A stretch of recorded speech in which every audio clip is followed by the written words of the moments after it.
King Kumar ಕ್ರಿಯೇಷನ್ಗೆ ಸ್ವಾಗತ. ಬೆಂಗಳೂರು ನಗರವನ್ನು ನಾಡಪ್ರಭು ಕೆಂಪೇಗೌಡ ಪ್ರಥಮರು 1537ರಲ್ಲಿ ಸ್ಥಾಪಿಸಿದರು. ಅವರು ನಗರದ 4 ಕಡೆ ದೊಡ್ಡ ಗೋಪುರಗಳನ್ನು, ಕೋಟೆಗಳನ್ನು ನಿರ್ಮಿಸಿ ನಗರ ವಿಸ್ತಾರಕ್ಕಾಗಿ ಬುನಾದಿ ಹಾಕಿದರು. ಮೈಸೂರು ಅರಸರ ಆಡಳಿತ 18ನೇ ಶತಮಾನ. 1758ರಲ್ಲಿ ಹೈದರ್ ಅಲಿ ಮತ್ತು ನಂತರ ಟಿಪ್ಪು ಸುಲ್ತಾನ್ ಬೆಂಗಳೂರನ್ನು ತಮ್ಮ ನಿಯಂತ್ರಣಕ್ಕೆ ತೆಗೆದುಕೊಂಡರು. ಟಿಪ್ಪು ಸುಲ್ತಾನ್ ನಗರವನ್ನು ಬಲಿಷ್ಠ ಕೋಟೆ ಮತ್ತು ಮಿಲಿಟರಿ ತಾಣವಾಗಿ ಅಭಿವೃದ್ಧಿಪಡಿಸಿದರು. ಬ್ರಿಟಿಷ್ ಆಡಳಿತ 1799–1947. 1799ರಲ್ಲಿ ಟಿಪ್ಪು ಸುಲ್ತಾನನ ಮರಣದ ನಂತರ ಬೆಂಗಳೂರು ಬ್ರಿಟಿಷರ ಅಧೀನಕ್ಕೆ ಬಂತು. ಈ ಸಂದರ್ಭದಲ್ಲಿ ನಗರವು ಮಹತ್ವದ ಸೇನಾ ತಾಣವಾಗಿತ್ತು ಮತ್ತು ಆಧುನಿಕ ಅಭಿವೃದ್ಧಿ ಕಂಡಿತು.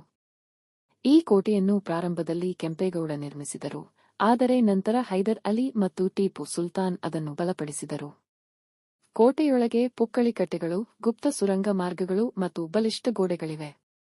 ಬ್ರಿಟಿಷರ ಆಕ್ರಮಣದ ನಂತರ ಕೋಟೆಯ ಕೆಲವು ಭಾಗಗಳು ಹಾನಿಗೊಳಗಾದರೂ ಇಂದಿಗೂ ಅದರ ಕೆಲವು ಅವಶೇಷಗಳು ಉಳಿದಿವೆ. ಇದು ಟಿಪ್ಪು ಸುಲ್ತಾನನ ಕಾಲದಲ್ಲಿ ನಿರ್ಮಾಣಗೊಂಡ ಮರದ ಅರಮನೆ. ಸುಂದರ ಭಾಗಗಳು, ಸುಲ್ತಾನನ ಗದ್ದುಗೆ, ಪೇಂಟಿಂಗ್ಗಳು ಇತ್ಯಾದಿ ಇಲ್ಲಿ ಕಾಣಬಹುದು. ಲೈಕ್ ಮಾಡಿ, ಶೇರ್ ಮಾಡಿ, ಸಬ್ಸ್ಕ್ರೈಬ್ ಮಾಡಿ. ಧನ್ಯವಾದಗಳು.